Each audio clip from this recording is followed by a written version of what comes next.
नमस्ते। आज हम बात करते हैं पैसे संभालने के उन तरीकों पर जो शायद हमारी दादी नानी भी इस्तेमाल करती थीं।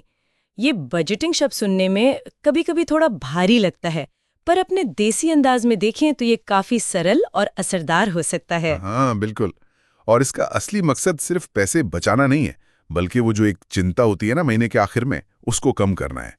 ये कोई रॉकेट साइंस नहीं भाई, बस थोड़ी सी अपनी समझदारी और जो अपने जाने पहचाने तरीके हैं, उन्हीं का इस्तेमाल है। सही कहा, अपनी देसी समझ को ही पैसों के मामले में लगा देना।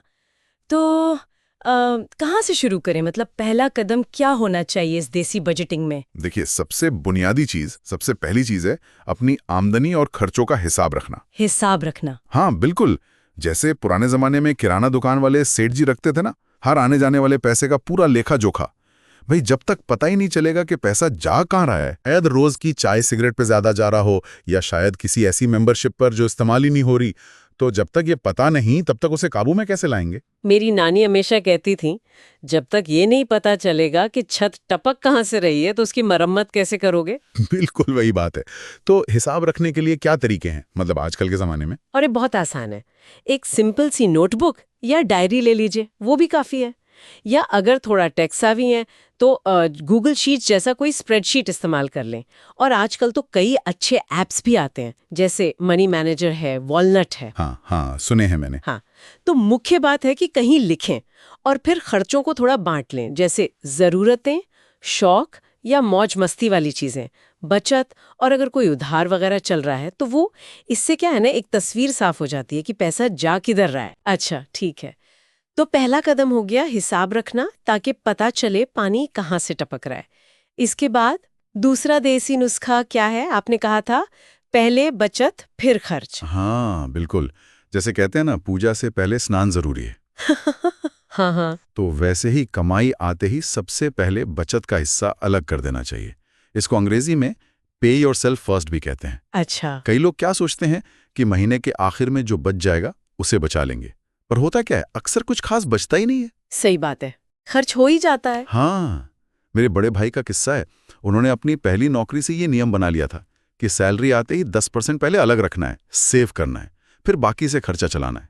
और आज वो आर्थिक रूप से काफी स्थिर हैं। तो ये आदत डालनी जरूरी है।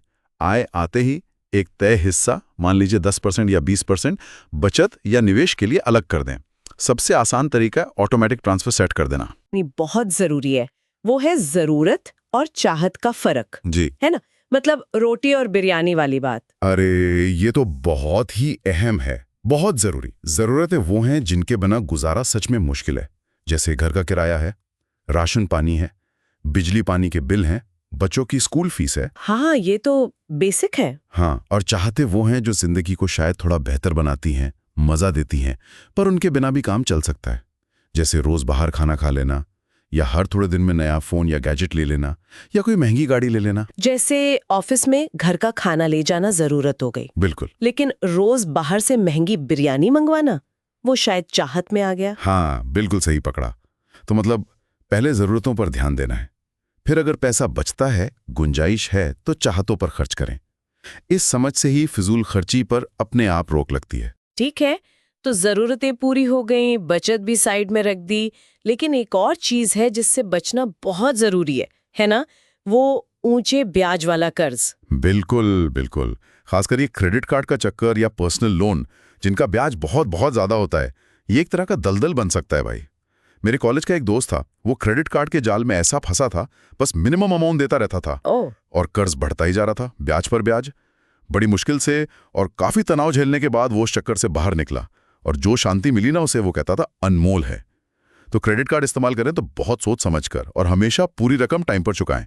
पर्सनल लोन जैसी चीजें तो बस बहुत ही ज्यादा जरूरत पड़ने पर लेनी चाहिए, और कोशिश करनी चाहिए कि जल्दी से जल्दी चुका दे। हाँ, शायद होम लोन या एजुकेशन लोन थोड़े अलग होते हैं, उन्हें अच्छा कर्ज भी कहते हैं, क्योंकि वो शायद भविष्य में कोई एसेट बनाते हैं, पर उनकी शर्तें भी ध्यान से देखनी चाहिए। हाँ, वो अलग बात है, लेकिन अनसिक्योर्ड लोन जैसे पर्सनल लोन या क्रेडिट कार्ड का कर्ज, उनसे तो बचना ही बेहतर है। सही है।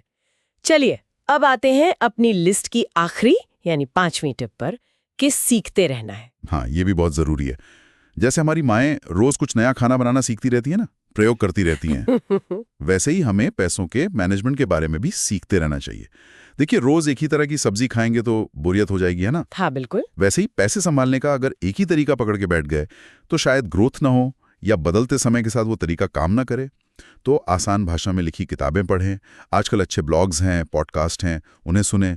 ज़रूरत पड़े तो बैंक में जाकर पूछें या किसी भरोसेमंद सलाहकार से मिलें। सवाल पूछने में हिचकाना नहीं चाहिए, और अपने बजट को भी समय समय पर देखते रहें, रिव्यू करते रहें कि क्या सही चल रहा है, क्या बदलने की ज़रूरत है। बिल्कुल। तो अगर संक्षेप में आज की बातचीत को समेटें तो हमने पैसों को संभालने के 5 देसी तरीके समझे। हाँ। पहला, हर पैसे का हिसाब रखना, जैसे सेठ जी रखते थे। हाँ। दूसरा, कमाई आते ही पहले बचत अलग करना, पे योरसेल्फ फर्स्ट। हाँ। तीसरा, जरूरत और चाहत का फर्क समझना, यानी रोटी बनाम बिरयानी। चौथा, ऊंचे ब्याज वाले कर्ज, खासकर क्रेडिट कार्ड के कर्ज से दूरी बनाना। और पांचवा, पैसों के बारे में लगातार सीखते रहना, अपनी जानकारी बढ़ाते रहना। बिल्कुल, और ये याद रखना बहुत ज़रूरी है कि ये तरीके सिर्फ पैसे बचाने के लिए नहीं है। असल में ये जीवन में ज़्यादा सुकून, ज़्यादा नियंत्रण और एक तरह का आत्मविश्वास लाने के साधन हैं। छोटी छोटी अच्छी आदतें ही मिलकर जिंदगी में बड़ा बदलाव लाती हैं। बहुत खूब कहा। तो सुनने वालों के लिए हम एक सवाल छोड़ जाते हैं सोचने के लिए। आज जो हमने ये देसी टिप्स पर बात की, इनमें से कौन सी एक छोटी सी आदत है जिसे वो आज से ही, अभी से ही अपनी जिंदगी में शामिल कर सकते हैं? कोई भी एक आदत जिसका फायदा उन्हें लंबे समय तक मिल सकता है। हाँ, इस पे जरूर सोचिएगा। सुनने के लिए बहुत बहुत धन्यवाद। सीखते रहें। जय हिंद।